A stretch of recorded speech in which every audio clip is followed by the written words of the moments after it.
Right. Hello, guys. It's 5:30. Here, I'm Nick. Right. Can't see me well, but yeah, welcome back, and really glad to see like some of you guys still staying My here. God. Yeah. Yep. Throughout the end of the series, still Yep. persevering. So really encouraging. We would like to show you for the last series. Last workshop for this series. So it's JavaScript, and let's just do a short recap. Right. So let's go back here and see. Right. Recap. So for the first session, you learn about HTML. So that's the backbone of the website. So imagine if you're building a house, you're basically making the bricks. So HTML are essentially the bricks and the pillars for the house, right? So you made the backbones, and after that, you learn about CSS, which you use selectors or inline styling to apply all those different kinds of color properties or even like styling properties, obviously, and fonts, font weights, and stuff like that. Yeah. Right. And even how to lay out your website. So right here, we're going to learn about more of the third one and the last one for the whole basic website building. So it will be JavaScript. So JavaScript are the functions of your website. So imagine if you're building a house again, right? So HTML is the bricks, the pillars. CSS will be your painting and the whole interior design of your house. And JavaScript, lastly, will be like your switches, your lights, your doors, or even the ovens, right? Yep. So, yeah, that's what JavaScript does. And here, I'll gladly present to you. So, our first presenter will be Chong Hui, right? She's a second year in computer science, and she's the vice president of Sunway Tech Club, right? And the second one, as you can see, is quite dead in the picture. Yeah, right? look at my eyes. Like right. after this session, like going to die instantly. Pretty sure you have seen him. It's Chai Chang Chen. He's sitting like beside me, so he will be the second presenter for this one. So without further ado, I hope you guys will enjoy the session, and yeah, let's get started. Yep. Yeah. Right. So I'm gonna put your laptop here. Okay, hi everyone. So I'm Yen from Sunway Tech Club. So today I'm going to talk about WebLaunch. I'm going to talk about JavaScript, which is a dynamic and interpreted high-level programming language. Okay, so you can get your resources over here. So this is the link to GitHub, and then this is the link to Gitbook. And if you need any help, remember to join our WhatsApp WebLaunch help group, and you may ask questions over there, and our committees will come and help you. All right. Okay, so for this, as present in our GitHub, my GitHub profile. So over here, there are links, there are files, there are links for file that you should download. Over here, you should download this hands-on file. Press this, and yeah, just save it in the desktop. Desktop, save. Yep. So it's right here. Click on this. Then we should unzip it, extract this, right? So you're gonna see this. So if you're using Windows 10, it will automatically extract for you. So just choose like whichever folders that you like, and you can extract it. So we have now all the files right here.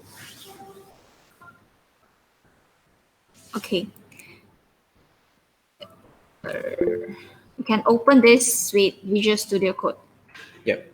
So I'm going to show you a very cool tricks. So like we programmers, right? We don't use double click. We all use CMD command prompt. So type in CMD, or if you like, you can use the usual user normal person way.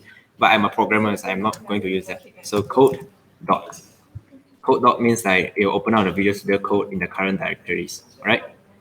So just like this. Okay. So if you have this, right, what you're gonna see is that we have like don't look at this folder first. No, although it say completed, but don't try to look at it first, because or else you kind of like you know the answer already, then there is no fun idea. But yeah, after we have these files. Okay, so for you press on WebLaunch, okay, this will be a JavaScript file, which we'll learn later how to code it in this file. All right, so let's continue.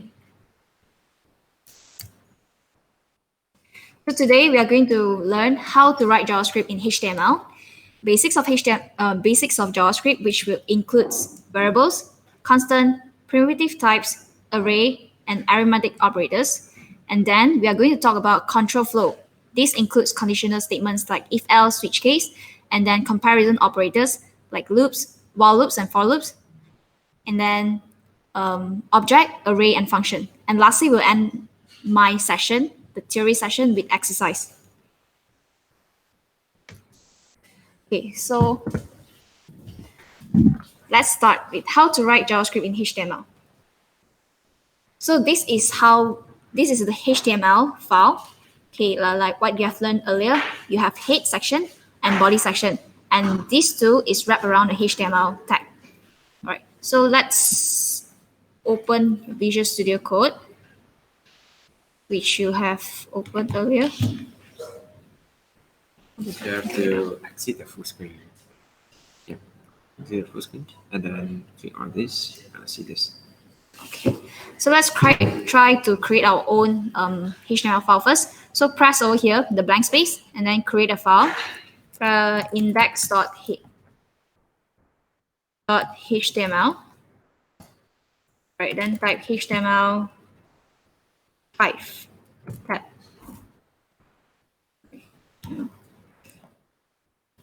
HTML Shortcut. HTML5. Okay. Then you'll see you have HTML tag, head tag, and the body tag. Okay, so this will be the body where you'll put your content. So for JavaScript, we'll put a script tag inside the body. So sorry, it should be small letter. So in this script tag, we will wrap all the JavaScripts inside. So this is called embedded SCIRPT, sorry. Script typo. CRIPT, script. Okay. New keyboard, is it? Yes, new keyboard. Okay. All right. So this is where you wrap your JavaScripts inside. Then, okay, so these are the examples of JavaScript that we will learn later. So actually the script tag you can put in the head section, the body section, or end of the body section, or even outside of this ending of the body tag. Yeah, so it's just like your CSS. You can put a style tag in your head tags. What we call that like embedded styling, right? Like you embed and styles tag. But in script, right, particularly for JavaScript, there is no like a particular place that you should put. But the best case, the optimals and the best practice is always put it at the bottom of the body tags. So you might not be understanding why do we need to do this, but that's just a best practice. Put your script tags always at the bottom of your body tags. So yeah, can continue with the sessions. All right. So next, and there's two types of writing the script. So first, you can wrap the script inside this script tag in the HTML file, but eventually you'll need to include more and more functions, and this will cram up the whole file and will make the line of code longer. Therefore, we can use like CSS, can have external JavaScript, which is like this. Okay, so it is the same method where you put your CSS, external CSS. So you put a script tag, and then you put a source src equals to, and then the file name. Okay. Yeah, we call this external, like in CSS, we call this external styling, where you try to link an external file to your HTML. It's the same case for JavaScript. There is no different. Yeah, I think we can. Okay, so next we are going to learn what are the JavaScripts. So for the first one, how to write a message in JavaScript. The first one will be alert. Okay, so this is how we do it. You put an alert and then parentheses. Inside this parentheses, you write the message that you want to show, and then wrap it with a single quote or double quote. So let's try this. You copy this, and then let's paste this into the script. Paste. Okay, and then save. Okay, then you can right click over here, open with live server, or in your laptop, you should see open with browser. Okay, then you'll see hello world, because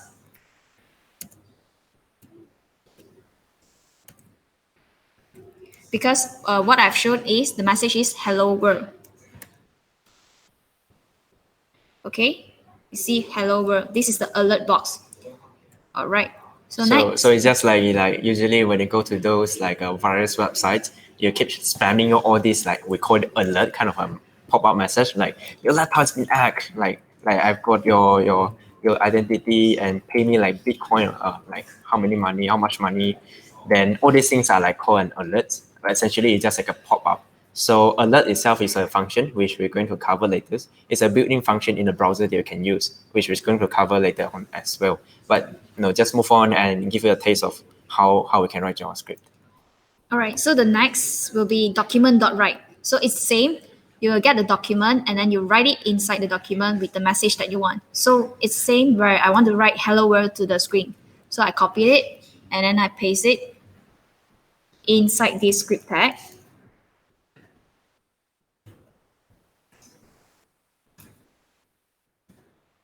Paste it and then save, Control save.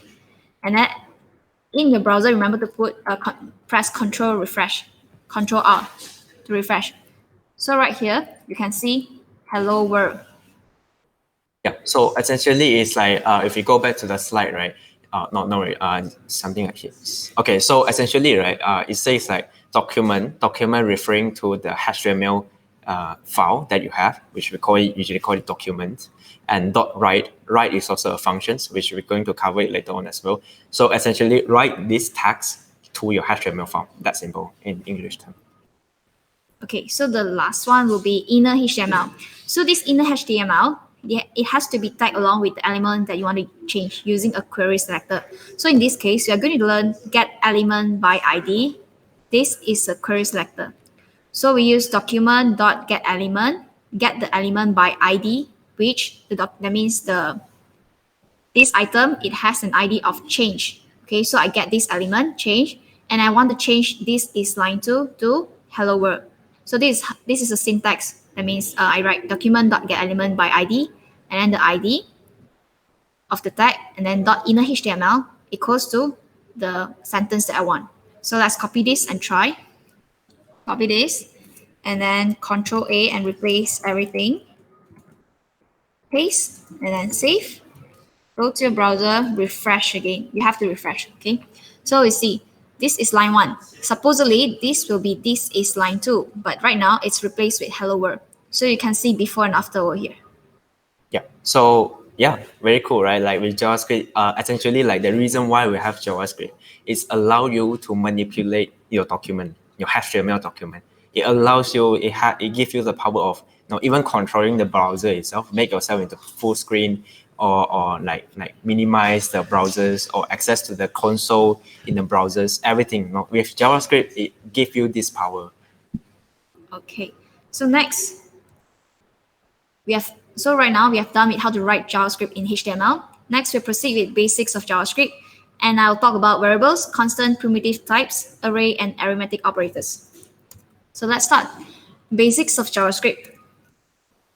So programming is all about processing the data and how you process the data. So right now we'll learn about variables, which is giving a name to your data. So say I have a surname, and then I assign it with Xiong. So I put an equal sign. And usually we declare a variable using var or let. However, let is a more common practice right now because var is a bit outdated. Therefore, developers, they usually use let right now.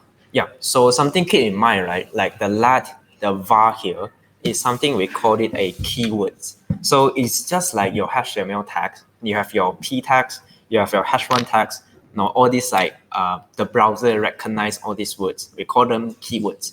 So when the browser see like let name, when they see the word, the 3 characters let let, it knows that you are trying to assign or create a new variables with the data. So whatever it comes after, right? Like say like the yen. So it will assign this data into the variable of name. You can see the difference. Like one is with the double quotes, and so one is with the single quotes. Another one is without. So when the browser see let, it knows that you're trying to create a variables. So it create a variable of name and then assign yen this data into these variables. So it's that simple. Like you have the keywords that the browser recognize, and you tell the browser what you want to do. Okay, so basically you just assign the data, the value that you want to a variable name. And in order to print and to show what are the variables that you have keyed in, the values, you can use console.log and then the variable's name to check what you have keyed in. So let's try. So from the file that you have unzipped just now, you can actually right now ignore the index.html and you press on the WebLaunch underscore js.html.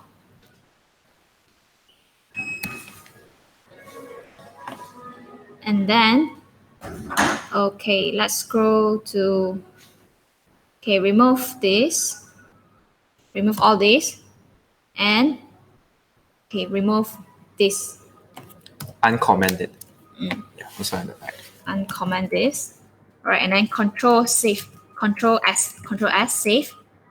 Okay, so that means I'm going to link this page as the script as a JavaScript file for this HTML file. So Control, click. Alternate click. Okay, so right now you'll see an empty JavaScript file. So let's copy this and then paste it over here and then save. So in the browser, you see nothing, right? But no worries. You press Ctrl+Shift+I to open the inspector. And right now, sorry. You have to open it in your browser. Right click over here, open with server or open with browser. Then you'll see, welcome to Sunway Tech Club. Very large. And then press Ctrl+Shift+I. Probably on the full screen. Yep. And F12. Ctrl+Shift+I also can. Okay, you'll see. How to snap it over there? Yeah, Ctrl+Shift+I. So right here, right, what you're gonna see is that we have this console and this page right here. So if you don't know like how to turn this on, basically you can right click inspect or F12 or function F12 or Ctrl+Shift+I or Command I in Mac. Okay, so over here, because I console.log, that means I'm printing surname, name, and birthday. That's why over here you can see Chong, and then Yen, and then 10. Yep. These are all the items or the variables that I want to print. Yeah. So and do notice something, right? So with JavaScript, what we actually essentially do here, console.log here, is essentially like we're telling the browser in the console tab, you can see here, console tab, log these things out, or we call it print these things out, or show these things out in these particular tabs. So you can see like even in the, with JavaScript, it allows you to control whatever inside the browser as well. So console.log is also a feature that we use very frequently to check like, to see like what's inside of these particular variables or print out something else. All right, so let's continue with the second one, which is constant. Constant means you couldn't change the value of the variable. So say I have a constant, since we know our birth month couldn't be changed, so let's assign constant birth month to 10. Let's select this and paste and Control save. Okay, so in the page just now, you have to refresh. Over here, you can see, because I'm logging my birth month, you can see 10. So since I have said that we couldn't change a constant, so let's try changing it, see what will happen. So say birth month equals to 11, and then Control save, and refresh the browser. You'll see uncaught type error, assignment to constant variable. So this is invalid. It will catch an error. Therefore, you cannot change your constant. Yeah, so we usually use constant variable at some point, like when you have something that you don't want other people to change it, like your friends, when they get this data and you don't want them to change it and accidentally change it, although you can let everything become let birth month equal to 10, but you wouldn't know that in the future or your friends, right, they will accidentally change your variables, and then that will cause a lot of errors. So if you think like just put constant at whenever you can think of, like just to be sure and to be safe that in the future you will never want to change these variables anymore. Okay, so next let's continue. We'll talk about data types of primitive types. So we have different data types, and this includes string, number, boolean, undefined, and null. So just now we have actually learned use it for name. Whenever there's a word or a sentence, we wrap it around a double quote, and this is actually a string. Okay, so anything that's wrapped around a double quote is called a string. Okay, and for age, you can just assign any number, any float number. Float number means Decimals. decimal. Yeah, 0.11, 0.2, 3.14, everything. And for boolean, let's say I have a variable called choice. I can assign true or either false. Yeah, boolean is like a switch. For your light, right? You can turn on or off, but you cannot have on and off at the same time unless you're like Schrodinger cat. But boolean essentially is like it allows you to have a data that says on or off. So it's that simple. But in programming, you call it true or false.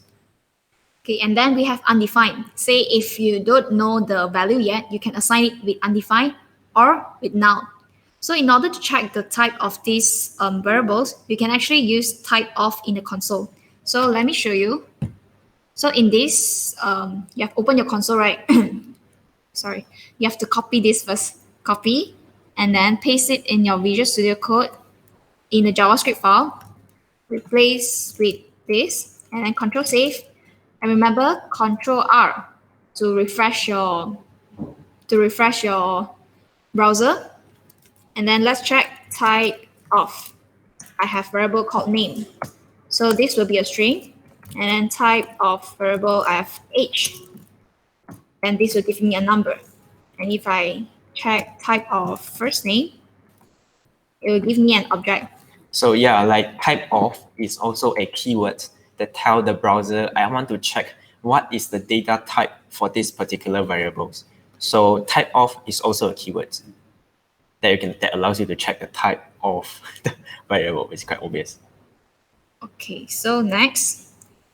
Okay, this is the arithmetic operators that you use in JavaScript, and it is used to perform arithmetic on numbers.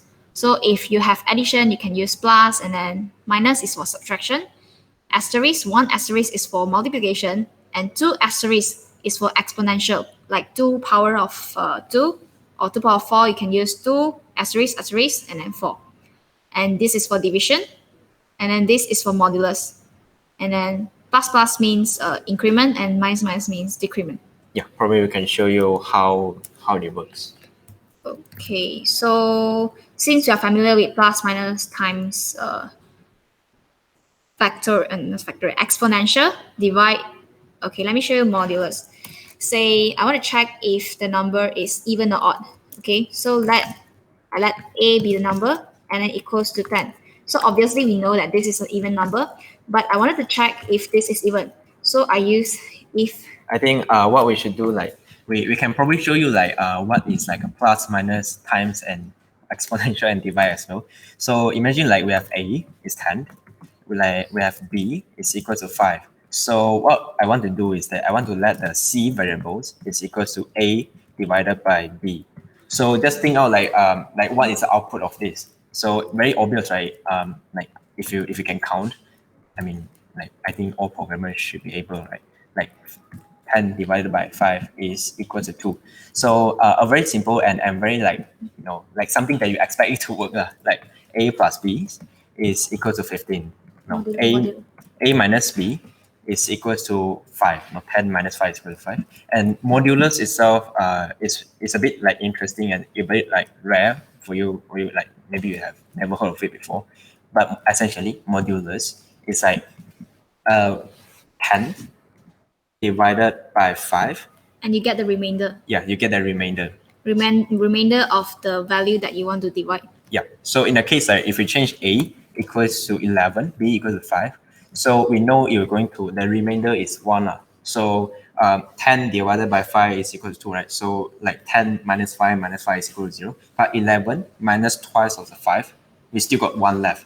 So one in this case is the remainder of the operation. Division. Yeah, the things.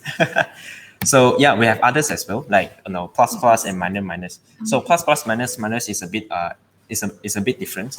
So we can do like this. So plus plus. So what this is, right, is actually a shorthand. So because we programmer very lazy, so if you want to plus one for this particular variable, right, what we'll do is actually C equals to assigning a new variables, which is C plus one. In this case, probably to make it like more easier. So in the case of like we have C equals to 5, right? And C plus 1 equals to 6. So in this case, we're going to expect it to be 6, right? So in programming, it's a bit different. It's not like left is equally to the right, but rather it's like the right-hand side, the value of the right-hand side will get assigned to the left-hand side. The right-hand side will always get assigned to the left-hand side. In this case, when the browser see you are trying to do this, it's essentially like getting 5 plus 1. You will see like, oh, you're telling me like, I want to assign the C equals to C plus 1, but what is C? So you're trying to search like, is there any variable called C? Then it will say like, oh, I found 1, 5. But if we didn't do anything, you will see like, C is not defined. So the let C equals to 5 in this case is essentially like creating a variables and store the variables in the browser itself, so that the browser know like how we can get it in the futures. And talk back about like increment, right? It's the same as like shorthand like this. So, but I have often get a question from my students like if I do this, will I get +2? The answer is no. You'll cause an error. We call it syntax error. So plus plus only works for incrementing one. You cannot do like this. Cannot do like this. This itself is only increment 1. If you want to do +2, you can equal to like C plus 2 lah. Plus 3 plus how many lah. So this is like increment and also decrements. And also there's this. I don't think this works. Okay. So plus plus and minus minus. All right. So that is like the arithmetic operators that we have in programming. It's just like how you can do math, right? Plus, minus, divide, times, modulus, increments, decrements. Okay, so let's proceed. Okay, we have sometimes we need to group our data. Therefore, we can use array. Then let's try making a list of color using array. So the first line, we have to declare the variable and then assign a square bracket to it. Okay, and then we assign the values, put the values into the square bracket. That means the whole thing, this will be the array, and these are the contents. So console.log colors. So let's try. Will like disappear whenever you say it. Okay, and then paste it, and then Control save, and then in your browser, Control R. You'll see over here. These are the colors that I've assigned to the array colors, right? So upon expanding, you'll see this is at index number, index 0, you'll see red. And then index 1, you see orange. Index 2, you see yellow, and then green, violet. And this length is 5 because 1, 2, 3, 4, 5. So this is the length. It shows the length number. Yeah. So you can think of array is like a fancier way of saying list of things. So we have a list, and in programming we do something fancy. We don't count. We don't start from 1. We start from 0. So when you first you see like this one, right? It doesn't start with 1. It starts with zeros. So we call these things called index, like the first items, the second items, the third items. We usually refer them as index. So when we say like index of 0, it means the first items. When we say index of 1, it means the second items. So when we say that the index of 4, it means the fifth items. So yeah, so that's an array. It essentially allows you to store all the data or basically grouping them up together into one single list and store this list as a variable as well. Okay, so in order to print, let's say I want to print violet. So I can actually console.log and I make use of the index number. So I can put colors, then array, since violet it's in index number 4, so I can do this. Yeah, C is essentially just a syntax, like the way that you can get the items from the list. And then you see violet is printed in the console. Right. What if I were to add another color into the array? So I can also do this console.log, make use of the index number, and I'm aware that the last number is 4. So I want to add at the end. So it will be index number 5. So I can do this. Oh, sorry. Colors. Okay, colors. And then square bracket 5 equals to, say, any color. Purple. Purple. Right. And then save. Save. Okay, so here you see this is a new array, and you see the last element purple at index 5. Yeah, and you can like often see us like putting a semicolon at the back of every lines that we wrote, right? So this is also a syntax. So you can, technically you can like without writing the semicolon, but it's a best practice to to put a semicolon after every single lines of your code. You tell the browser like this is the end of this. We call this declarations. So yeah, sometimes it's very important to put a semicolon, but JavaScript itself is very fancy. Sometimes it helps you to automatically correct your JavaScript so that they know that when you didn't put a semicolons, it will help you to automatically add it in. But it's a best practice as always to put a semicolon after everything. It's a syntax. Okay. So colors, blue, and also actually array can store other than because this array you see over here these are all strings, right? I can actually store a number at the back. So let's try. I just copied this. Copy, paste it, and then put index 6 goes to 1, 2, 3, 4. Say 1, 2, 3, 4, and then I log it.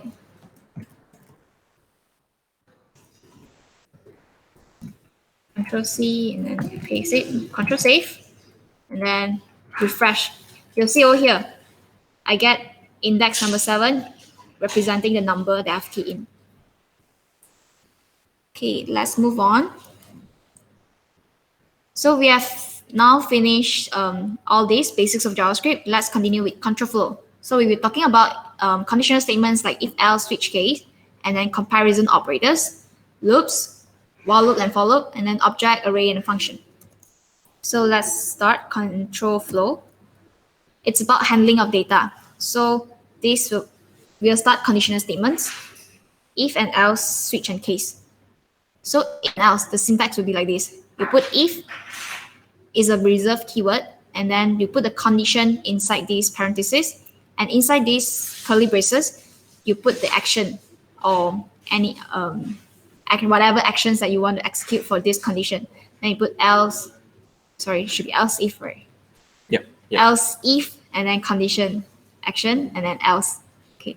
For switch case, switch and then input. Input will be the variable that you are going to check. And then case, this will be whatever answer or whatever value that will be equivalent to the variable that you have keyed in. Say my input equals to A, then I have to put case A, and then what will be the action, and then break out of this loop, and then what is the second case and all that. And then default means if none of this is keyed in, then this will be printed. Yeah, it's just a syntax. Maybe it might not make sense for you to now like understand what is a switch case and what is a like if else. But essentially, right, like even in a real life example, we also like we're dealing with if else a lot. Like if I'm hungry, I will go eat. Else I won't eat. Then like if today is raining, I won't go and exercise. Else if today's it's a sunny day, then I will go exercise. Then by default, well, there's no by default, right? It's either 1 or 0. Anyway, so yeah, it's a if else. We use this very often in our real life as well. So we also have that in our programming.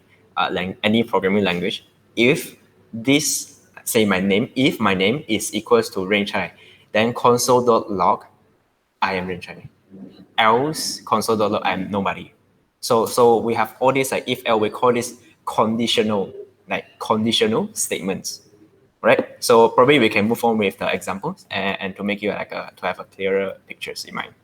Okay, so let's try this. Create a simple if and else statement that checks the score. If the score is more than or equal to 80, let's print congratulations. Else print it is okay, try harder next round. So the first step is to initialize the score first. So this is how we can do it. Okay, Control A, remove everything. Move it to the right.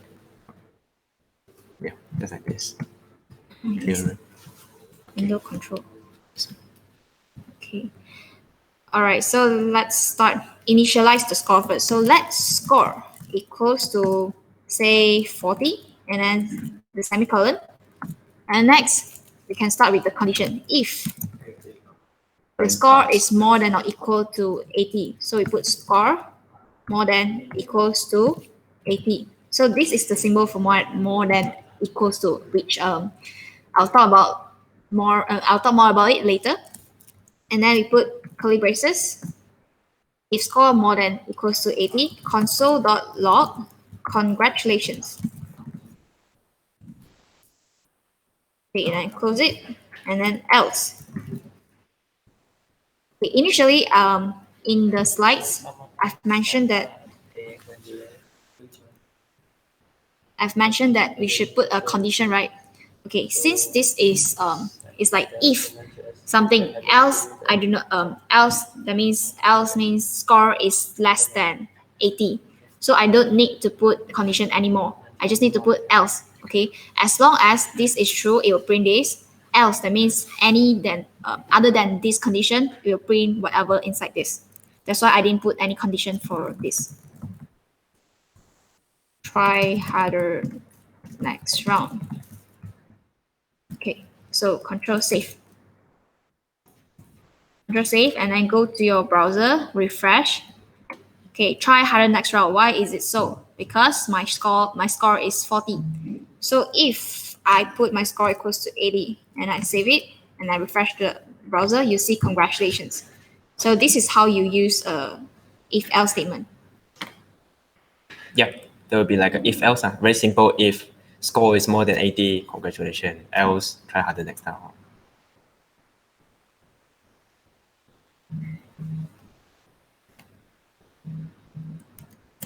Okay, next, let's move on. So the answer you can actually press in the slide and you'll see this. You can just copy and paste and then you can try it. Next, another exercise. If I'm hungry, I want the application to print I'm hungry, feed me now. Else, if I'm not, I want to print I'm not hungry. Okay, this is the similar exercise. So I just show you the answer. You have to initialize the hungry or any variable that you want to name it, and then equals to false or true, or even you can put null. If hungry, that means if hungry equals to true, we usually type it like this, hungry. Instead of typing hungry equivalent to true, we usually type like if hungry. So this means hungry is true. It will execute this line. Else, it will execute this line. So if hungry is true, console.log, the message that I want. Else, console.log, the message that I want. So that's all for if-else statement. So next, talk about switch case. So switch case is much similar to if-else, just that it's fancier. Okay, so let's try this. Print out the choice that you or the user input using the switch case. So first, we initialize the choice, and then we use the switch choice to variable that we want to check, and then we put a case. If the user select A, then console.log I chose A. Else, console.log I chose B, and then default, that means if user insert none of this, then this will be printed. So let's try. Copy and then paste, copy and then paste, copy and paste. Control save and then Control R. So please make a choice because over here, I only initialize. I did not assign any values to this choice. Therefore, it will show me default. So what if I assign, say, A? And then I Control Save and Control R. You see, I chose A. And then Shift B. And then I will see I chose B, and so on.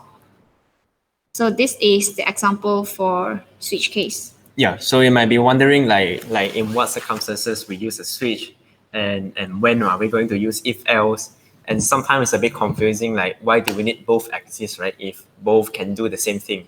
So the thing is, if we implement this, we can of course like implement this in an if else statements, like if choice is equals to A. So by the way, so if you are not familiar with this symbol, right, double equals. So we're going to talk about this later on. It's called comparison operators.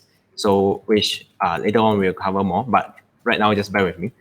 If choice equals to A, then console.log, I chose A, like this. We can of course like we implement this in the if else statements. But the thing is that when the case becoming more and more, right? Maybe there's A, B, C, D, E, F, G, until Z. You're gonna see like you have a lot of if else, and it's ugly. It doesn't look good, and we programmers we hate ugly. So we invented another thing called switch to replace what we did in the if else. And also in the switch case, right? In the case here, you cannot have something like A is choice is can't type. Choice is more than 10. You cannot have something like this, but rather you can only check for the characters, yes, for the specific things. All right. So if you don't understand, no worries, because you switch case will be rarely using switch case. We are most likely using if else most of time. Yeah. Okay, so let's have a look with the second example of switch case. So this is almost similar. I have strawberries, mango, and durian. I want the application to print out I love strawberries if I choose A and mango if I choose B, vice versa. So this is the answer I just showed you. So we initialize the variable and then we switch the variable. That means this is what I want to check.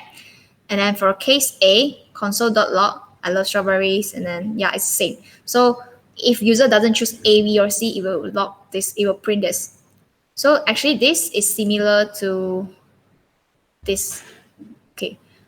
If choice is equivalent to A, then I console log. It's actually similar, just like but like what Changchen said, if I am doing like this, it's very hard to maintain if the condition gets longer and longer. Therefore, sometimes if you have a lot of conditions, then switch case might be a good choice for you. So this is comparison for if else and switch case. You can see in this slide, which over here, the condition all are written over here. You have to repeat choice, and all that. But over here, you just need to write case. When the case, that means the condition over here. Okay, yeah, so that's all for the if else and switch case. So next, we're going to talk about comparison operators, which you have encountered just now. Okay, so let me copy this and explain it over here. Okay. Choice.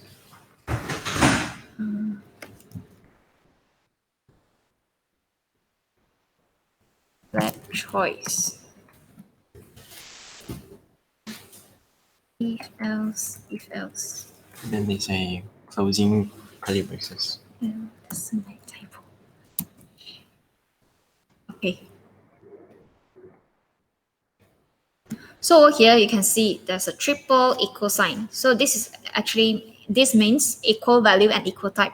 So for two equal sign, that means equal to. Then this is not equals to.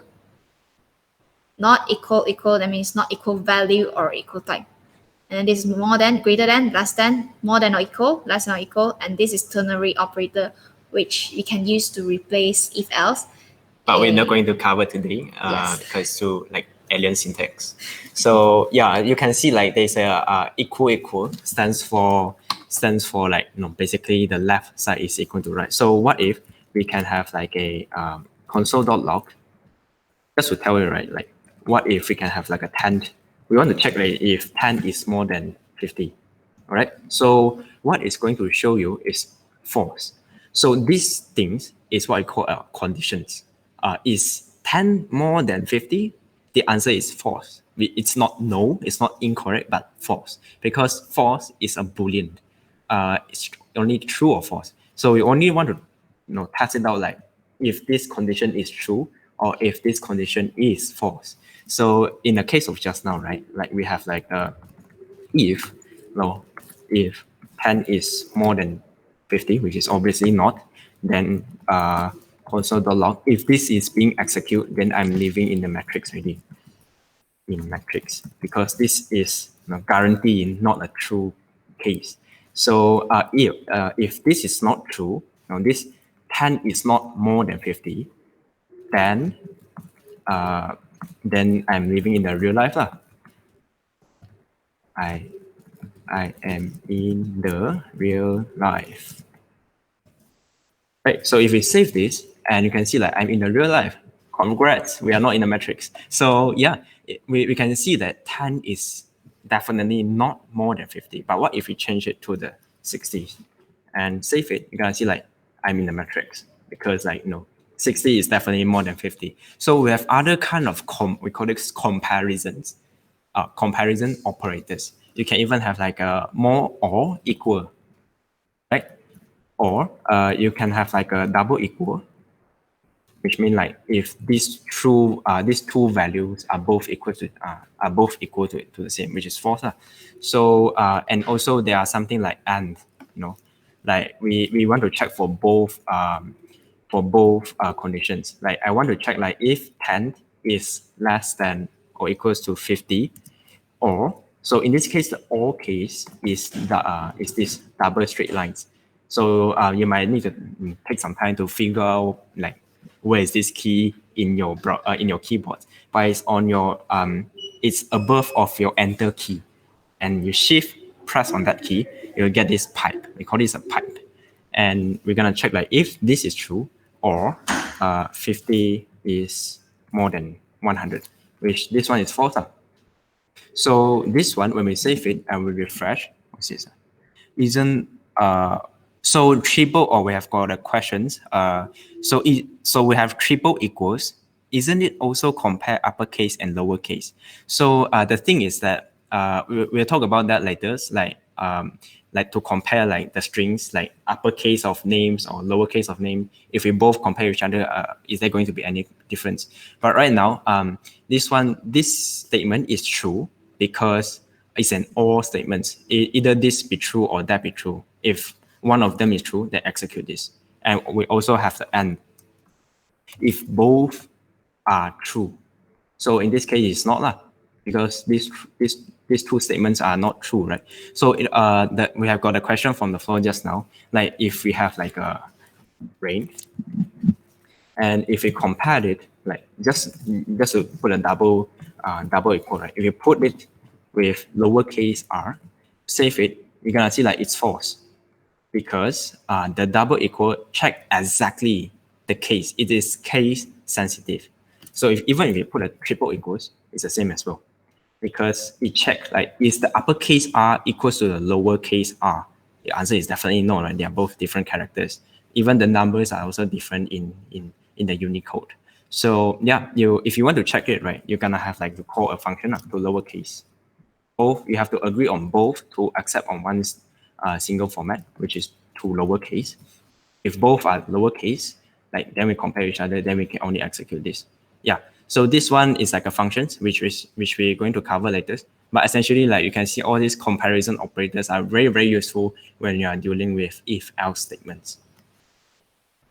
You want to show the inverted string 1 and 1? Yeah. Okay, so another example is like you can actually try this. Let's say I have a string of 1, and then I want to check. Okay, let's try this first. I want to check if it's equivalent to the number 1. Okay, so save. So this is true because it compares the value. What if, okay, look back at the slide. So this will compare the value, but triple equal, it will compare the value and also the type. So for this, if I use this, I'll get false because the type is different. This is string and this is number. Therefore, it will give you a false. So in conclusion, comparison operators, they usually return you or they give you an answer of true or false. Yeah. They will help you to check if this is true or false. That's it. And it's very useful in conditional statements like if else and switch case and all that. Okay, next, talk about loops. We have while loop and for loop. So for while loop, the syntax look like this, where you have the while word and then the condition inside, and inside these curly braces will be all the actions that you want to execute. So an example would be let counter equals to 0. So I initialize the counter. So while counter is less than 0, whenever this condition is true, console.log high will be executed. And then every time I execute this loop, I want to add the counter by 1. That means it will add 1 as long as the condition is true. So I'll be executing 0, 1, 2, 3 until 4, because when 5, this will not be executed because this condition is no longer true. Then for loop, for loop, there are 3 statements. Statement 1 is executed 1 time before the execution of the code block, and statement 2 is it defines the condition for executing the code block, and statement 3 is executed every time after the code block. Okay, this sounds complicated, right? So let's look at the example. So this is actually similar, where over here while loop I initialize at the first line, but I can take this line, and this line and put into one line for loop. So I initialize the counter as the first statement, and then the condition I put it as second statement. The third statement will be the condition to to execute every time if the loop continues. So here I'll be looping 0, 1, 2, 3, 4, 5, 6 times. So I'll be printing 6 times high. For this, I'll be printing 5 times high. Okay. And then while loop. Okay, while loop actually helps to simplify our work.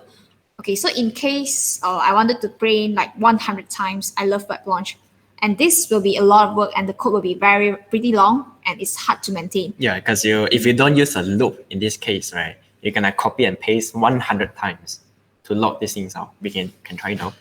Yeah, that's just no, just joking. Like that shows like what I'm not going to do this, right? Because you're gonna copy and paste 100 times to execute the same things over and over again.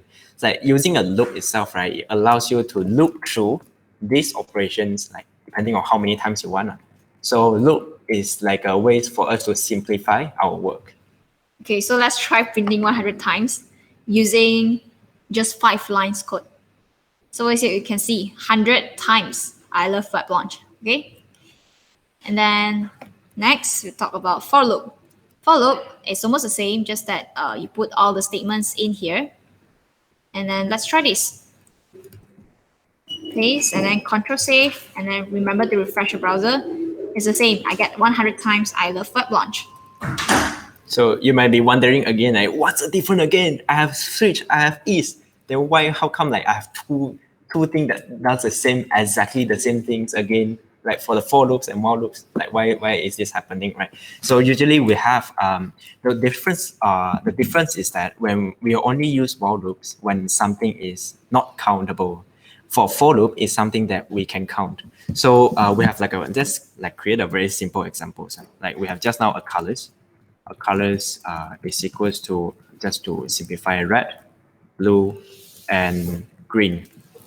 All right. So we have a list of colors. So in this case, we can use a while loop, or better case is using a for loop. Because for loop, if you think it literally, right, it is for each of the things do this.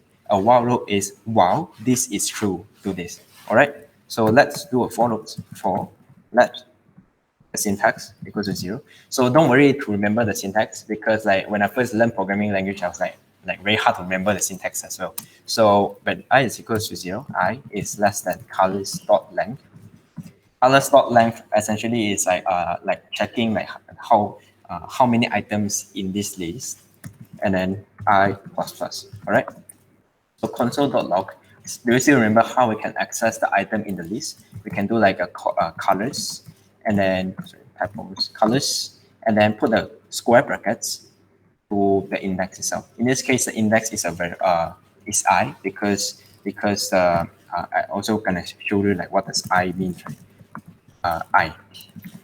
When I save, reload, you're gonna see like 0, 1, 2, 3. So for each of the items in the list, log these things out, very literally. So this is the syntax for the for loops. We can do this for a while loop as well, but no, it's quite hard to, you can theoretically to do this, but a while loop is not meant for this. A while loop is used for something like uncountable, like in the making a game itself, right? You might have, you might want to accept like the player moves, like up key, down key, left key, right key. But these are not countable. You cannot count how many times the user want to hit the up keys. You cannot count how many times the user want to hit the right key. So in this case, it's best to use a while loop while the user hit on the up keys, do this. So while is used for something uncountable, for is used for something countable, right? Okay, so next I'm going to talk about object. Okay, object has characteristics and behavior. So say I have, I'm a person and I have name, I have characteristics, name, age, and date of birth. Okay, so I can write like this, let name equals to a string, and then age equals to a number, and then date of birth equals to a string. However, if I have more than that, I have 10% and I'm printing it one by one and keying in one by one will be tedious. So therefore, objects is better for us to, object is used to store the properties and then key in the values. So this will be the properties, this will be the values. Properties, values.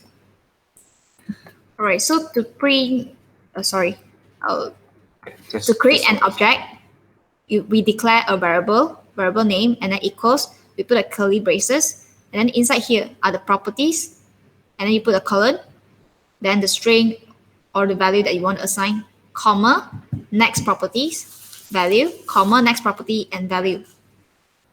Okay. We can try to log this out.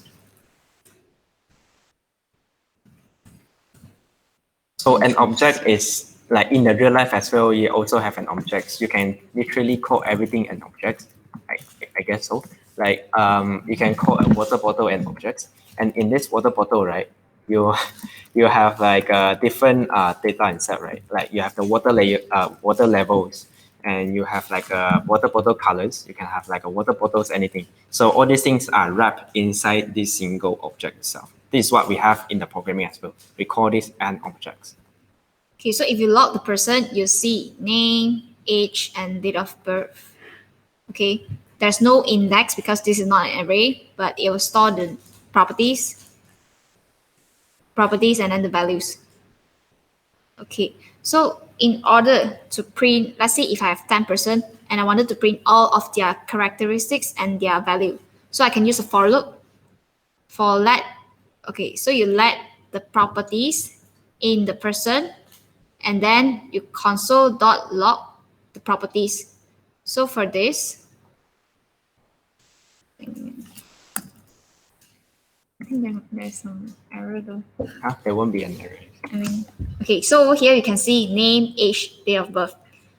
But there's no value, there's no chunk, there's no 18, there's no this date of birth.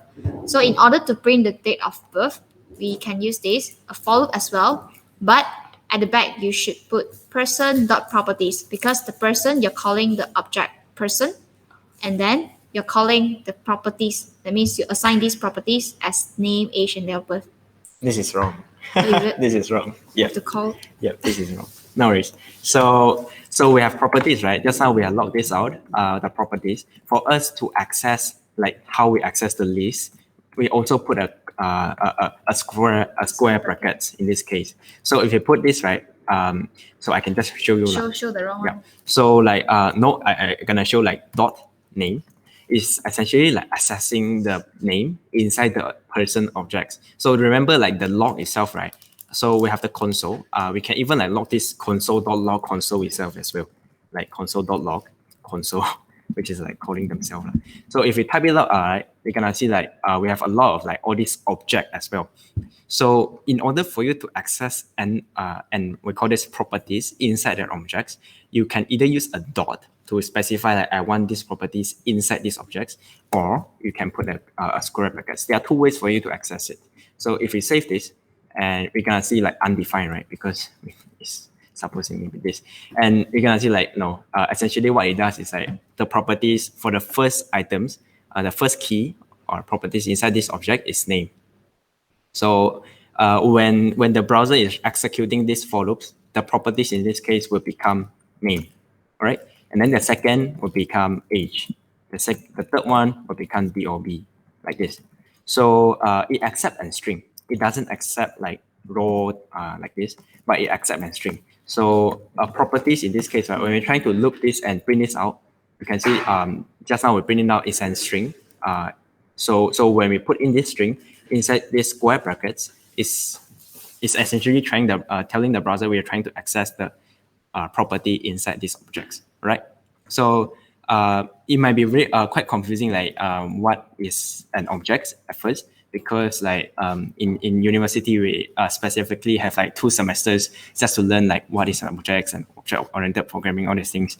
But yeah, this is like a very, very high level views of what is an object. So right, we can continue. We want to talk about more about the array itself, which is why we have these extra sections.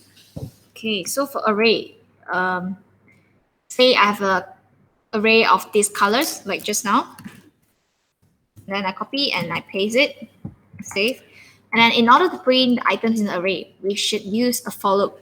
So you can see the syntax over here, for loop, and then I let the count from 0. Because the array index start from 0, right? I wanted to get the item from index 0 onwards. Therefore, I put 0. And then the condition must be true whenever the colors.length, that means this, the length will be 1, 2, 3, 4, 5, 6, 7, will be 7. So as long as the count is less than 7, that means 0 up to 6, then it will print out the colors. Okay, and then the count plus plus, that means every time it loops, it will add the count plus 1 by 1. So let's copy this, paste, Control save, and remember your browser Control refresh. Over here you can see all the colors are printed a lot with just 3 lines instead of 1 line by 1 line. So you can see in order to print items in the array, we should use for loop. Okay, next. So handling of data in a cooler way. So we can use this function. Function is basically, it helps a lot, as in you can reuse it. Therefore, you don't need to repeat the code many times. You can just put whatever you want to repeat into a function, and then you just reuse the function. So the syntax will be like this: function keyword and then name of the function. Parameters is variables that you want to interpret. So if I want to use, if there's a number that I want to add in this, add or minus in these curly braces, I shall pass that into the parameters. So this is an example. Function, greet, name, alert, height. And yeah, alert is actually a function which we have used just now. So the alert is the function name, and then inside this will be the parameters. Yeah. So in a high level view, right? In the real world examples, function is essentially just like you give in an input, it gives you an output. So imagine just now we have like a hungry, an example of hungry, right? If you're hungry, do go eat, else don't eat, right? So the eat operation here is what we call a function. Essentially, a function is like a set of operations that like it specify like if you call these things, then it will process the data and output you the data. So it's the same as it's like what you learn in your high schools. You have like the y is equals to f the mx plus c, and the fx. All these things are also called and functions. You input the data, it output the data to you. So that's what like a very high level of what a function is. Okay, so I have a function called greet, and I'll pass in the name. Okay, so and then I'll interpret the name in the curly braces. I'll pop an alert box with hi and then the name. So let's try I greet and then I greet Rain Chai. So over here you can see there's a pop-up hi and then Rain Chai. So this is how we use a function. Okay, next. Yeah. So I'm going to tell you a bit about document object model. It's like a very important concept and like the reason why we actually learn JavaScript. Because do you still remember like what Nick just said just now, right? When we learn JavaScript, it's like we're trying to add the functionality and the behavior, the switch, like all the like switching and doors inside your house. So this is why we need to learn JavaScript because you want to manipulate your documents. So just now, like also just to like extra fun fact, right? So the name here, right? Actually, you can change it to any. It doesn't matter. So you can change it to a doesn't matter. So it can be anything. So which is why we call it parameters. It doesn't mean that you only have to write name. It can be writing in anything. So it's a parameters. But yeah, let's go back to the document object models. So document object model, right? Let's look at our HTML elements, HTML document itself. So if we illustrate it out, right, essentially, HTML file looks like a tree-like structure. It is like your family tree. So you have your root. In this case, it's a HTML. Let's take a back look. So in this case, it's a HTML. Inside this HTML, you have your head tags. So inside this HTML, you have your head tags, right? Just like this. And then, so you have this head tags. There's a child element of this HTML tag. And then you have your body tags. And then some of the time you have like a div tags inside of body tags. And then you have 3 paragraph tags inside of div tags. So if you illustrate out what a document object model is, it's essentially like your family tree. So we call this a parent. A parent, if it contains of any elements inside these tags, we call this a parent. And then this is the children or a child of these tags. So illustrate it out to repeat again, it's just like a family tree. All right. So there are 4 types of operation you can have to your document object models. And it is the same case for programming as well. You can only have 4 types of operations: create, read, update, and delete. So we usually call this 4 operation a CRUD operations. So actually, like just now, we have been trying to use these 4 types of operation quite a lot of times. Like we have a lab name is equals to hi. So in this case, right, we're trying to create a new variable called name, and then we assign a data into this variable. So which is why we call, right, the programming is all about how you handle the data. So we create this, and then we read this. We can use a console.log to read this, and then we can update this. Let's say I am Rain, and we can delete this. So in this case, right, you can delete it using like undefined to make it become like back to undefined status, or you can put it anything. So delete is more to like a like one you agree on when trying to code it out. So this is a create. This is a read. This is a update and delete. So even about the function just now we have been talking about, right? It's also about how you process the data. So imagine we have a function called change name. So it accepts anything. I call it A. Then I can return. So return is a keyword for you to output the data. So I can show you what it is. So I'm gonna say like A plus cool, like that. So if right now I try to delete this, and right now I want to update my name, like becoming like from hi and then plus I'm Rain. I don't know. So function also allows you to update your data, and the only thing that it tries to do is to update your data. So we can call this function change name to pass in my name, original name, and then what it will do is essentially like it will okay, let me log this out. Name. So comment this. Right, let's comment this, and you can see like it attach like or update my data. So when we talk about like document object model as well, is only about these 4 types of operation: create, read, update, and delete. I'm going to show you how we can do that. So how we can read or get the HTML elements. We can use a function inside the document. Actually, at the at the start of this session, we already like try it out and give you a taste of like how it looks like, right? So we can use this document.get element by ID, very literally get the elements by the ID, or they get elements by the class name. So what we're gonna do is that we can refer back to our WebLaunch HTML. So right now, we can see like we have a p text. So a p text with an ID of change, right? So we're gonna say that the p text is equals to document dot get element by ID, which is the change. So very simple.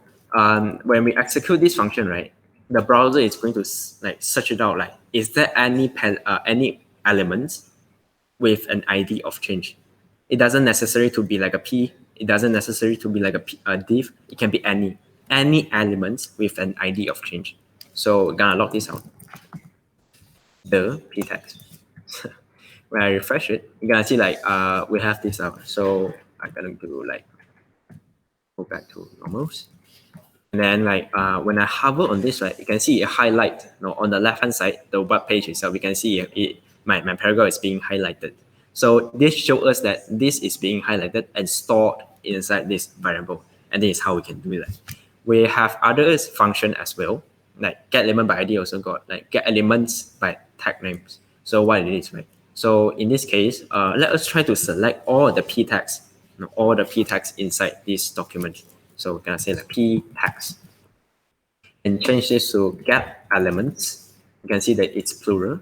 Get elements by class name. A class, sorry, just now it's get element by tag name, not class name. Elements by tag name. So choosing all the p tags, very simple. So p tags, log this out. You can see it returns me an array, a list of all the elements. When I hover on any, right, you're gonna see that on the left hand side is being highlighted. So it returns you an array, a list of elements, right? So because it's also like a plural, right? It has an s after it. So we also have the functions. We call it get elements by class name. Essentially, it's trying to like get all the elements with the class name now. So if we have like we add a new class name to like p, or just call this line or like better I was like I am class. Okay, so we attach this to the second p text as well, and we can even like attach this to any of the elements, or maybe a button as well. So like in this case, we can select it by class name. We call this just now what we had attached. It's I am class. When I save this, you can see that it returned me everything with this class name. Very literally, get elements by class name. Very literally, they return you an array with these things. So that's how we can read or get the HTML elements. The CRUD operation: create, read, update, and delete. So in this case, right, we actually want you to use query selectors because it also like it helps you to understand your something else as well. So I'm going to explain you what it is. So in this case, right, what a query selectors is like your CSS selectors. It select the elements using your CSS selectors. So if you still recall, in the CSS workshop we have in the last sessions, we have the selectors like we have this. Oh, we don't have tag style, right? So we're gonna create a new style, and then .im class is a class, right? So I'm gonna say like whichever element with this class I want the color of the text to be red. So it will show like it become red lah. Very simply, very simple. And you can see like even if I want to like I only want the p text with this class to become like the color of it become red. So I can add this to be like this p.im class. So it only applies to p text, and we can do the same using query selector as well. So let text let equals to document dot query selectors. I'm going to choose like the p.im class. Exactly the same CSS selectors we have. So save this. You can see it returns me nothing. Why so? Let me figure it out. Oh, because I haven't logged this out. My God. So console.log text, I can see like it select the first, but it doesn't select the second. Why? Because query selectors only select the first that matches. It doesn't select the second. It select the first. If you want to select all, there's a query selectors all. So you can see that it only returns me the element that is paragraph with a class of IM class. It doesn't select the buttons with the same class name as well. So query selectors essentially accept a CSS selectors. So you writing in this way, right? It allows you to let yourself to have more control over what you're trying to select. So because you sometimes you don't want to select a button, you only want to select specific tasks, you can use this. And you can even put like a pseudo element, like the end of child. So everything that a CSS selectors can do, you can pass in query selectors as well. So in this case, in this workshop particularly, we'll only be using this just to practice. Create a new HTML element. Very simple. Let new element is equal to document.create element. Very literally. I'm going to create a new p text. All right. So I'm going to log this new element out. Log this out, and you're gonna see I created, but it doesn't it doesn't highlight any of the element on the left hand side, just now what we did, right? Because this is a new element that haven't been attached to the document itself. So if you want to attach it, we're gonna do like if you want to attach it to a body, we can use document.body, selecting the bodies, .append child, append a new child, this element itself. So now when I hover on it, you're gonna see like on my left hand side, there is something pop out, right? But right now the p tag has nothing inside, which I'm going to cover it in the update part of the things. So we have done the reading the document, the HTML elements, creating, using this magic function to create a new HTML elements. And next thing I would like to talk about is update the HTML elements. So right now we have this append child, but we haven't like seen any text inside, right? So what I can do is very simple, like new element dot inner text is equals to I am new paragraph. Save this, and you can see like it's being attached to the body. Now it's being attached to the elements, to the body text, and it's being attached to here, right here. So you can see that like we can actually modify everything. We can update all of the HTML elements. In this case, we can have like I created like this p text paragraph, change me to something else, and then the set phase. So what we can do is that we're trying to get this element first. Change this element for the document.query selectors, which is going to select this particular element with an ID of change. So how do we select an ID? Very easy. We can use a hash, just like a CSS. So selecting any element with this ID. And then also we try to prove we get it right. So console.log change this element, save this, and in the console, you're gonna see like we successfully selected this. And what we can do is that we can change this element.inner text. We can do exactly like what we did just now, updating itself. I am an updated paragraph. Save this, and you're gonna see like, it originally it becomes like change me please into I am an updated paragraph. There are a lot of others like what you can modify, like even the colors itself. So what I can do is that change this element dot style. Dot style means like I'm accessing the style attribute of this p text. So usually you have like style color is equal to red, right? Like what we covered in the last session. So in this case, we're gonna use JavaScript to do that. Dot style dot colors is equal to I'll change it to blue. So refresh, you're gonna see like they updated this HTML elements. So just recall again and again. For document object model manipulations, we only have 4 types of operations. Create, we have covered it. Read, we have covered it. Update, we have covered it. And last things, we're gonna cover the delete. So what I want to do is that maybe I can directly like delete these elements. So there's also a magic function, like change this element dot remove, just like this, and it will delete itself. See, it's being removed from the document. So yeah, that's how you can delete. Or there's a remove child as well. Remove child as like what it's just like this. So so I told you like this is what we call a parent, right? So a remove child means that remove this child very easily. One function you can remove, not like in the real life, right? So you can use a div. You can select the div tag by using query selectors or anything, and then you can particularly remove this p tag child by using the remove child function. We'll be using this later on. Maybe you can get an example later on as well. So yeah, we have covered like the document object models, and probably it's time for us to solidify our knowledge with a little exercise. Okay, so the first exercise will mainly focus on algorithm or like conditional statement. So let's start. Create a function named sum that will return the total that was calculated by adding the numbers within the range of the value given stated that are divisible by either 3 or 5.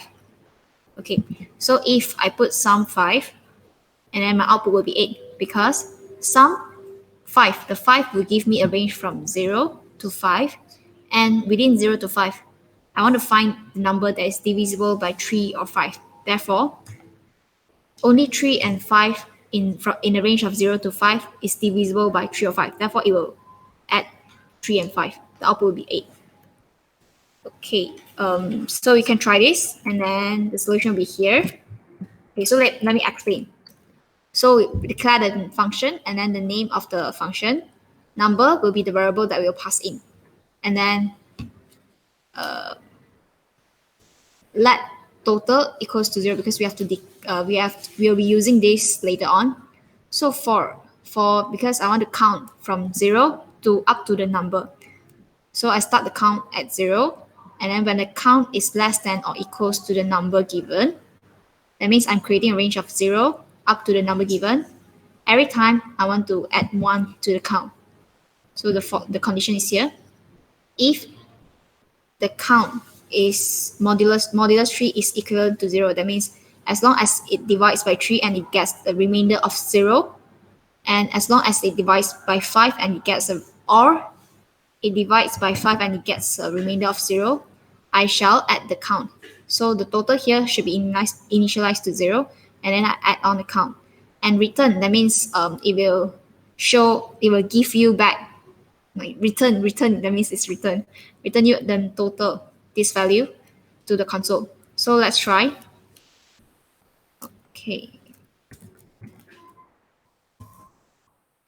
Okay, so let's say I want to try just now, the example, sum 5.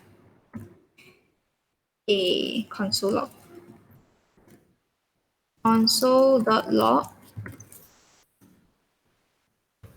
Control save, and then refresh your browser. You should see this.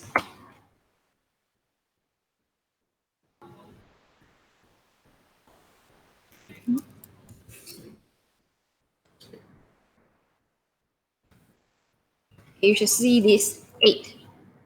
Okay, so what if I change it to 6? Okay, because we are aware that I want to add the number that are divisible to only 3 and 5. So in the range of 0 to 6, 3, 5, and 6 is divisible by 3 or 5. Therefore, we add 3, 5, and 6, and so we'll get 14. So this is for the exercise 1. And so let's try to create like a very simple buttons, like to solidify your document object model knowledge. That we'll try to create a button that will add a new text node when it's clicked. Very simple, like this, right? Don't click me. We're going to add like something on to turn these buttons to be able to create a new thing. Like what we're showing just now, the create element thing. Actually, I just showed the answer just now already, but never mind. Let's try to select this button, right? we have this button. Let's give it an ID of magic button. Magic button. So save it and let's try to select this button document dot query selectors. Selecting these buttons, and then to prove that we have got it, we're gonna log this out. Save this, and we're gonna go back to this. Okay. So we're gonna see that it become why now magic button query selectors. Correct what? Maybe there's something wrong with this. Just call this button. Sometimes like this, real-time demo. What the heck? Document.query selectors, hash button. Why is this not being selected? Okay, let me try another way. Get element by ID. Why is this not being selected? Very nice and very cool. How about let's try the get elements by tag name and get the buttons. We got nothing. Oh, we get one.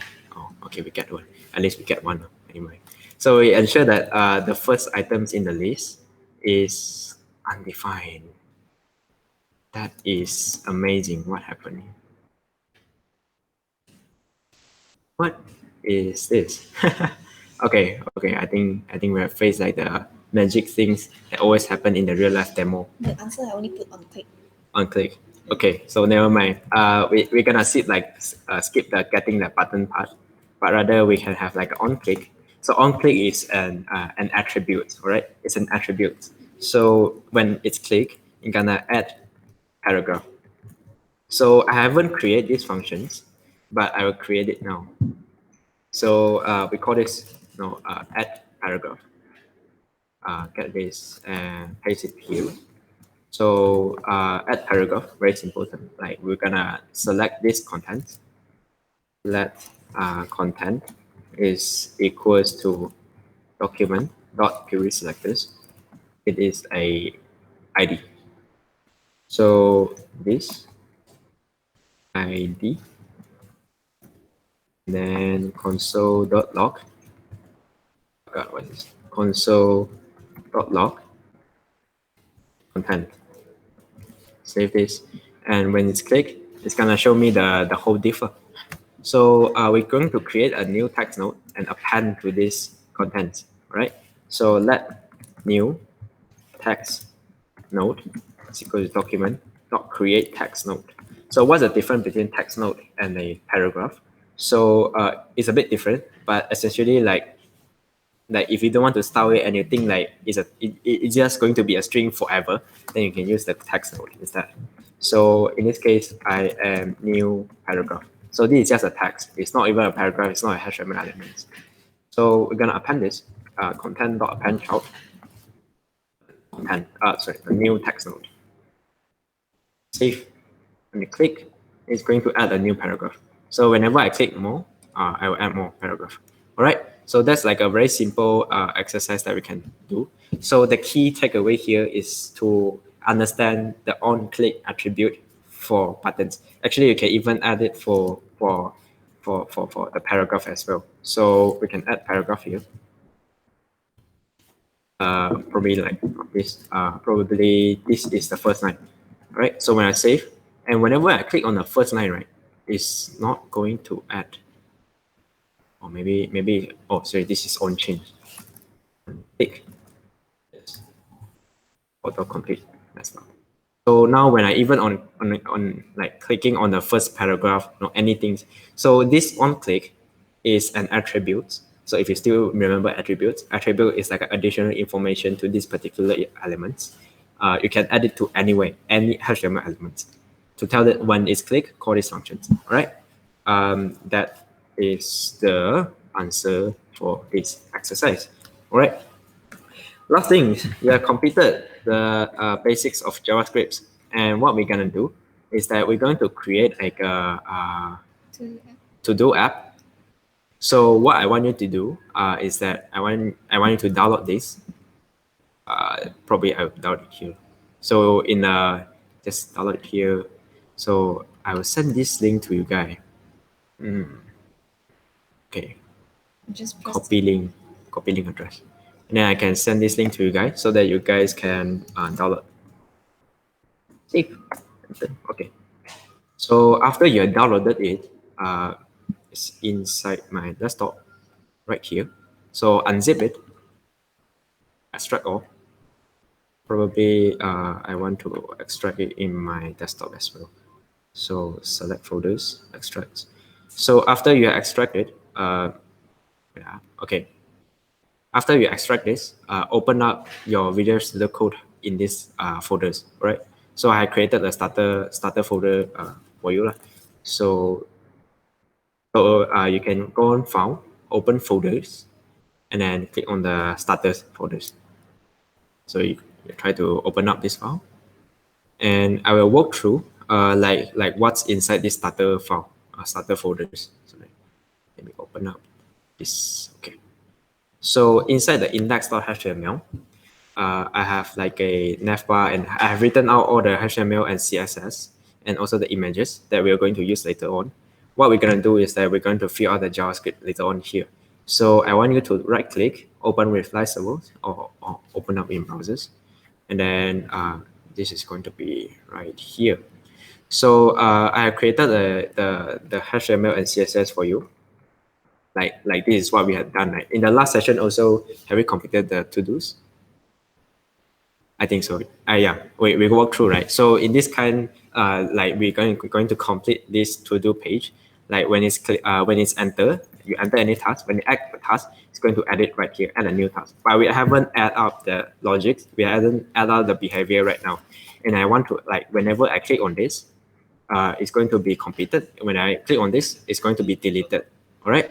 So let's try to do this together. So probably I have this index.html. The first thing I want to select, right, is I want to try to modify, I want to try to add this. So this button, like on the line 33, there is a button, add task, right? So what I want to do is that when this button is on click, I want it to create, or rather not, later I'll add it in the JavaScript sets. So very simple. So full screen this, and then like going to the JavaScript, drag it to the right. You can drag it also. Drag it to the right, and that's when we can refer to the HTML website as well. So the first thing I want to get is the button, right? So let's hope that this time we can get the button. That button is equals to document dot query selectors, selecting any element with this class. Select this, and then console.log button to push out we have successfully selected this. So when I hover on this, right, you're gonna see that I successfully selected the buttons. So the second thing is that I want to, when this button is on click, read the value inside this input task. All right. So how can we do that? We can do like button dot on click. So whenever you put like a dot, right, it's referring to like you are trying to access the attributes of these elements. All right. This is also an object. This button is also a HTML element object. The way that we can access an object is by using like this, or you can do like this. So this is better, like more readable, right? So, but we haven't like tried to create the functions. So let's try to create the functions.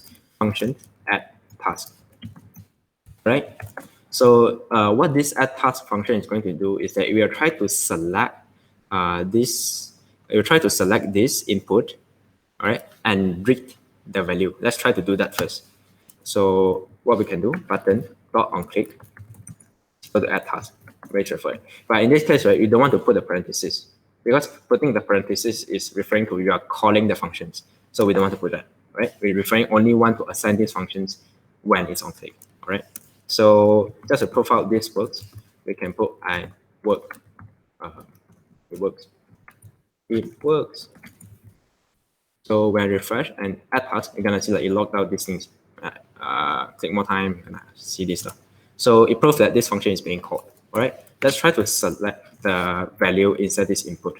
Let formula input equals to document.query selectors. And then we're gonna select this task input, copy this, and then we can select this. So to prove we get it, we can console.log input, save, refresh. When you click on it, we're gonna output this, right? So this is when we can be sure that we have successfully getted this. So how we can get the value of the task, how we can get the text that's being written here. So very easy. There's a attribute called value. So dot value, right? Save this, and whenever I type in anything and I click on the add task, I'm gonna output this. So what it does is that it tries to get these elements and read the value of this input. All right. So now we have created the now we have read what's inside this input. So the next thing is very simple. We're just trying to create elements like what we have done just now. The document.create elements, and then append it to this division, right? Okay, so we're gonna say let task is equal to input.value so that we can refer it later on. Right? Then we're gonna say like we have like let's create another function create element, create task element, right? So what I want to do is that when I get this task, right, I want to create this task element. I'm going to pass this value, which is the thing that I entered, into this function. So in this, right, it's going to accept a text. Okay. So to prove, always try to test things out if it works or not. So whenever I hit on this, add task, and you log this out, which execute these functions, all right? So the next thing I want to do is that I want referring to this, right? This is what we're trying to create, this whole thing, okay?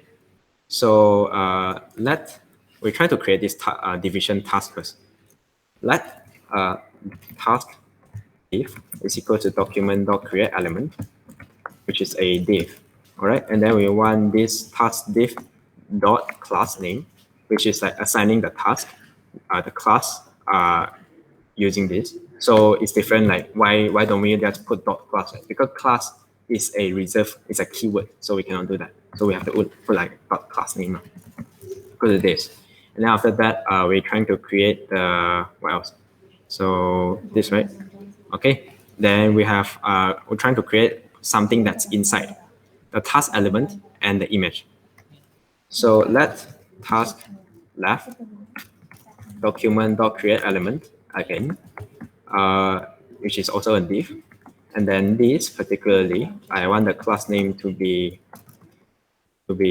task left, right? And then we're gonna create the image also, this image. So let delete image is equals to document.create element, which is an image.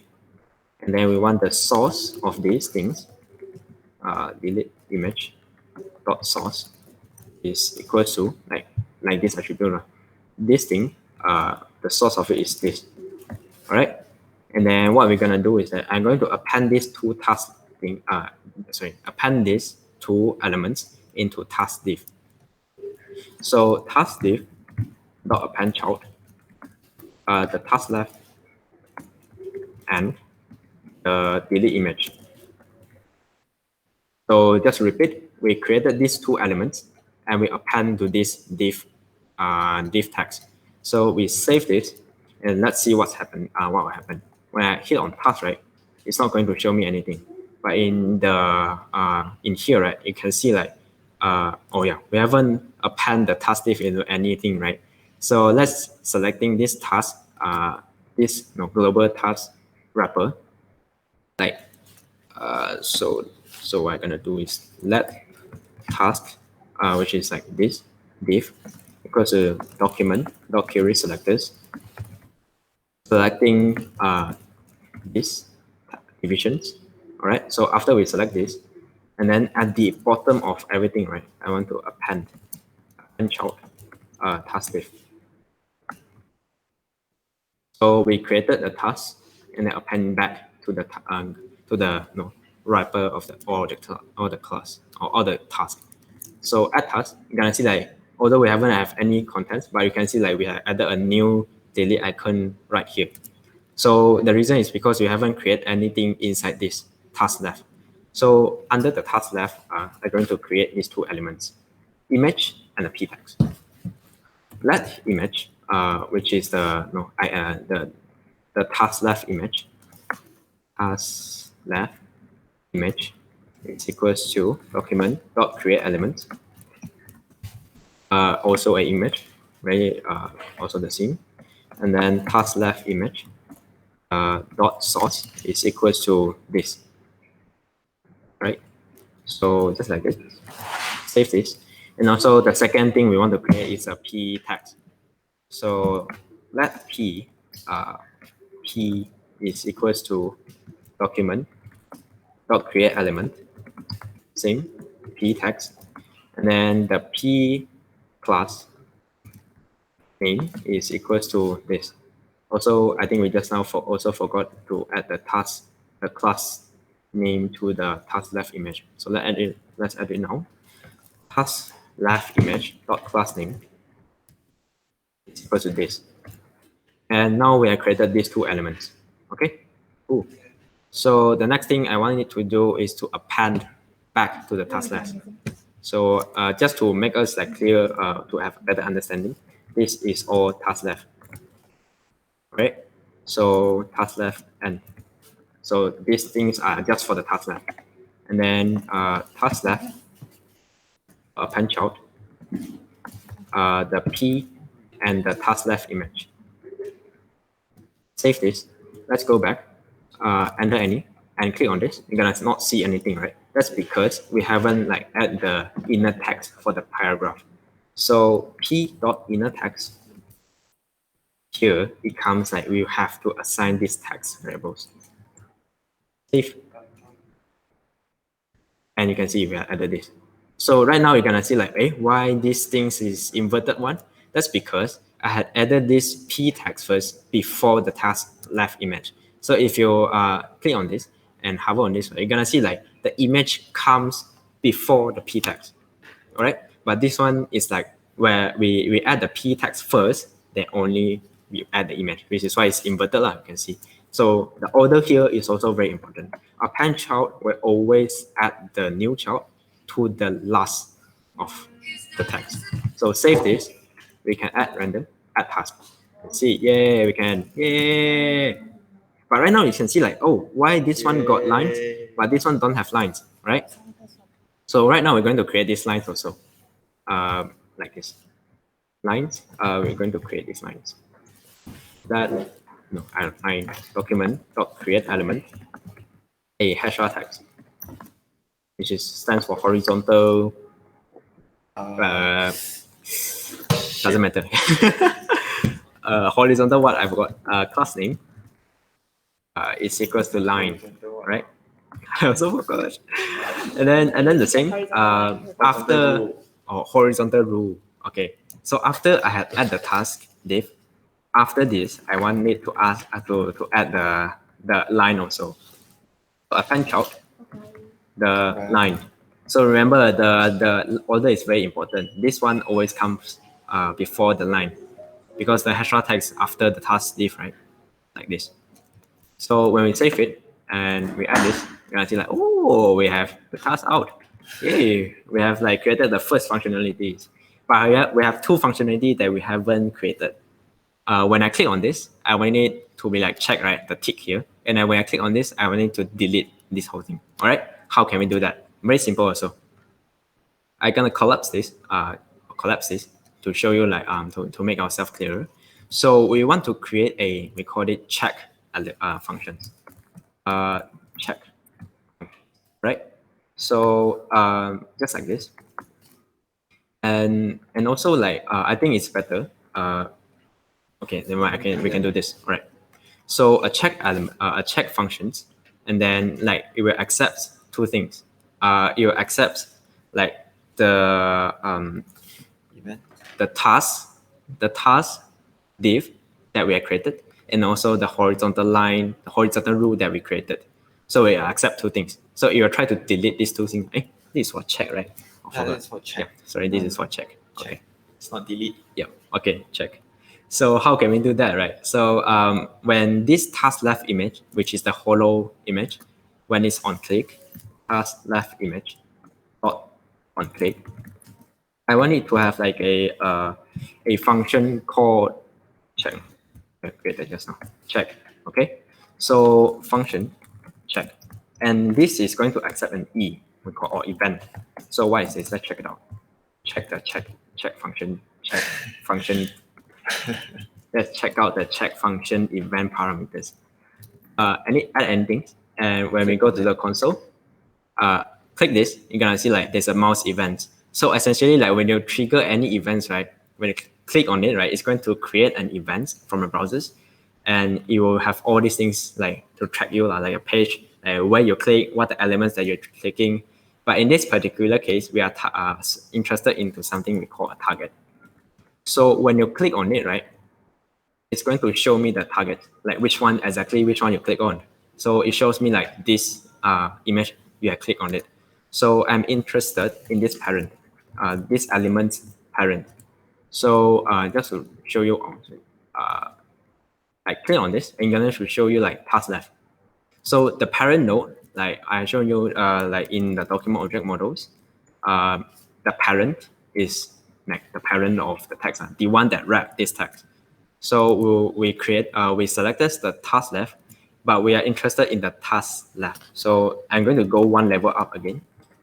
So when I go and add any task, when I click on it, it's going to like get these things. See, I can get these things. So yeah, so I get this, and sorry, we can use this for later on also. So so there's a task left and there's an image. So before this, I want it to change the image, right? So I'm gonna show like, let the image text is equal to this, right? So when it's checked, right, I'm going to say like, let the source is equal to image.source, which is going to be check out like if like this source, these strings. So I will say like if source is equals to this slash images slash circle hollow.svgs, then it means that this is this haven't completed. So enter any, click on it, you say like, sorry, it's not equal.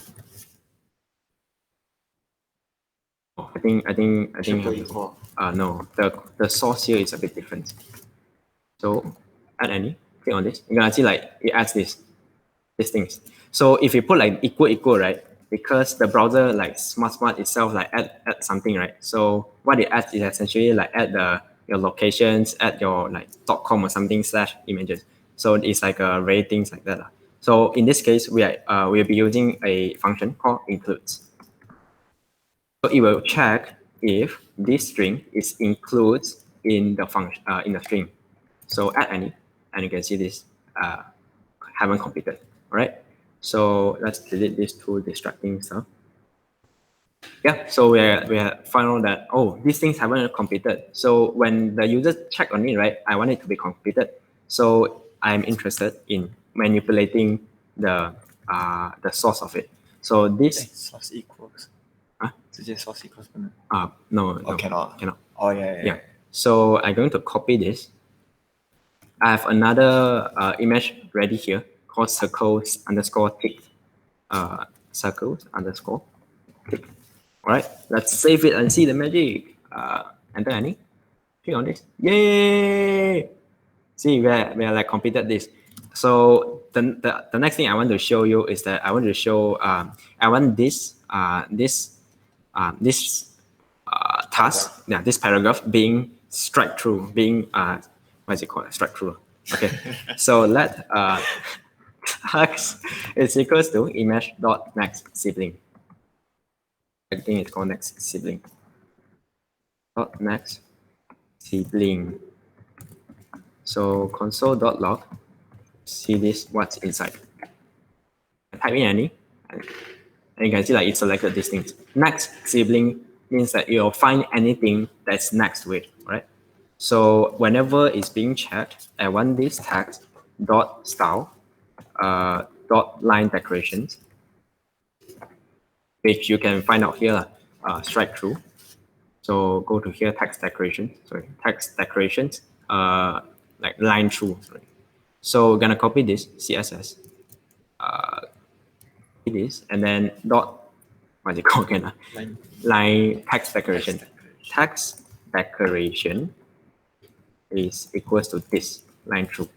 So now when I add in anything, click on this, oh, strike through, yay. But I want it to be like, when I check on this again, yeah, it will reverse. So what we're gonna do is that if this is not included, which means like it's already checked else, copy this to, and then change this to none, and then change this to hello. Save this. Let's see the magic. Oh, you can see you can trigger. Oh, very nice. Yes. Yeah. So we have completed the check function. The last thing I want to create is the delete. When I click on this, I want it to delete everything, right?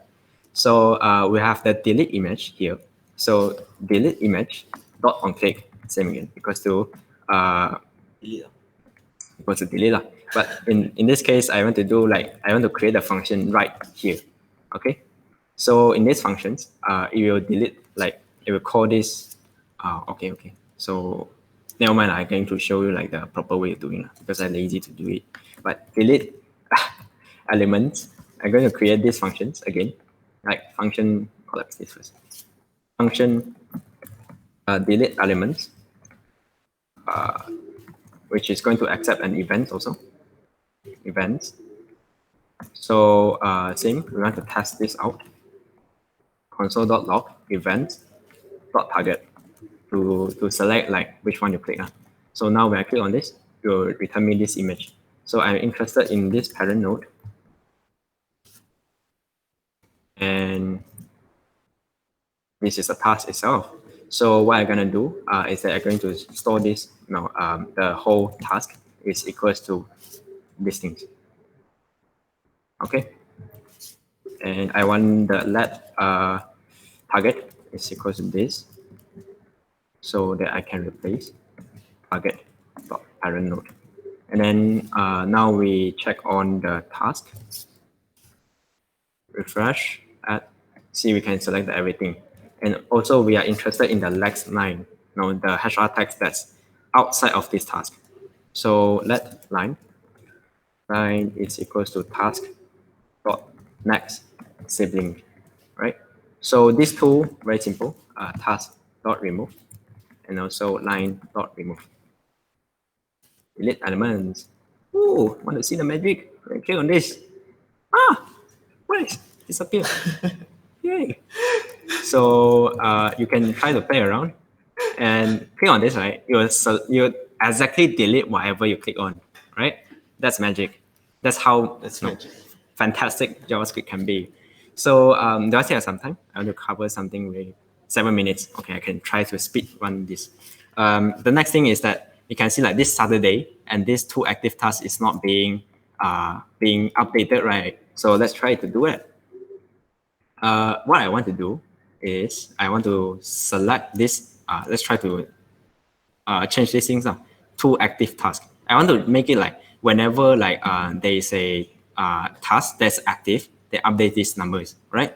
So functions update update task amount, which is going to, whenever this is being called, it will try to select this task. Let task is equal to document dot query selectors, selecting this class, and then we have the task out, right? So and also we are interested in something called a task child element count. Right? So whenever I go to here and add any, and then when I click on, sorry, I haven't called these functions. So how about let's try to like every time we add a new task, right? It's going to call these functions. Update task amount. So add any. So you can see like become 4. become 6, become 8. The reason why it become like 8, 6, 4 is because we have the HR elements inside also, right? So we're gonna like divide by 2 because we have the HR elements also. So divide by 2, we can become like 3, 4, 5, 6, exactly like how many elements that we have.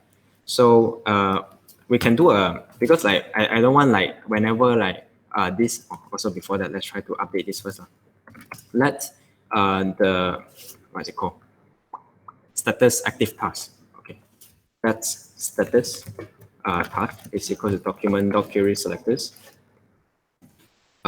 this class, and then status task dot inner text is equals to how many task child count divided by 2 plus plus the text which is active task. Right, let's try this out. Add, see, woo. We can make a space. can add a space to make it looks nicer. You can see like whenever I add a new task, it's being updated as well. But I want like whenever I delete, also getting updated, right? Because this is not active, right? So what we can do is that we can log this out. Like I want to log out all the child elements. Task.child elements or child nodes. Like whenever I add this, it's going to return me a list, an array of HTML elements. So I'm gonna say like let count is equal to 0. Like for let I is equal to 0, I is less than the task dot child nodes dot length, or rather I can like add let children's is equal to task dot child nodes. And then here I can replace it with children dot length, and then I plus plus. So a typical for loops. So and also like I can access it using this console.log children I, right? So it's like going to look through everything, and then it will try to do this. So also I'm interested into looking at the children the children's, and also like if it's being active, right? So children, I'm going to show you something very cool. So query selectors, you can even select something inside this children. Surprise. Children, we're gonna select something whatever inside the which is the we are interested in task left image. This itself dot this, and then console.log gonna like let image go to this console.log image. So right now, if I run this, it's going to show error because query selector is not a function, because just now we created a HR and there's a text inside. So what I'm gonna do is that I'm going to add like a children I dot query selectors. If it exists, if this function exists, then only run this, right? A very simple conditional tool. So we have this tool, and we're gonna say like if this image dot source dot includes, like what we've done just now. Now you're gonna check, right? We have this and includes this. So if this is being included, so I'm gonna say like let I don't know, if this is true, then count plus plus increment 1, right? So unexpected syntax errors. Is there anything that I missed out? Wow, my god, syntax error. How to find this bug? Sorry, yeah, like this. Okay. So we count plus plus, and at the end of the loop, I'm going to show like how many count we have. So at this, it's not read source of now attributes. So also we have to read like if source is true. If it's true, and this is this if it exists, and if this is true, then count it, and cloud process source of now of this, sorry.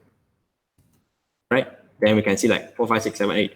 Then when we click on this, right, it's not going to show you anything because we have to add these functions whenever we check it also.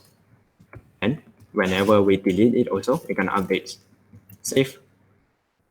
4. And then it's not going to show you anything. That's because we have an update, right? So So yeah, we're gonna have these things. Jesus. Okay, this one is not count, but rather the count. Okay, I'm not going to divide by 2. Okay, and want to see the magic? Oh, 3, 2, 1, yay. Then if we delete, can I update also? We have 1 active, 2 active, 1 active. Ooh, we're completed. Yes, just in time. 1 minute left. Okay, so that's it for the project of today. So you can actually get the code inside the completed, inside these folders, right? Just now at the first time you have, at the first of the sessions, you had downloaded the hands-on file. It's actually inside the completed. Or if you want, you can actually go to the GitHub repos that we first sent you. So the GitHub repo is set right here. So you can see, like, we have just now completed the project, right? So the findable was, and we have completed. So inside the JavaScript, if you want to catch up, you can always like get here. So this one is more clean than what we wrote just now because I'm short of time. So I wrote some like very dirty code, but spaghetti code. But this one, like in the GitHub itself, one is more cleaner and like. Yeah, so if you want to learn more, you can always go into the GitHub repos and check it out more. So we had reached to the end of this workshop. So we're going to pass this session back to Nick. Right, let's just give it a final touch and just recap through what we have just gone through just now. Right. So sorry for those who didn't catch up with Pupu. He's always very fast. Right. So you can always catch on by watching the recording. But this one essentially, right, for the backpack, if you didn't follow, it's good enough if you understand the concept and as well as the basic on how to read JavaScript. So with that knowledge in mind, or equipped, you can actually like read any codes right now and just try to understand. So that's basically how it is. Just go to like GitHub and try to study the code that Pupu has written and try to understand how is he making all this work and how is he accessing all these HTML elements and manipulating it. Yeah. So that was it. Hope you guys understood and hope you guys enjoyed the session, enjoyed the run. If not, right? then gonna die already. Yeah, Like, must have been super exhausting. But regardless, right? Thank you for your time. We're just gonna mention something.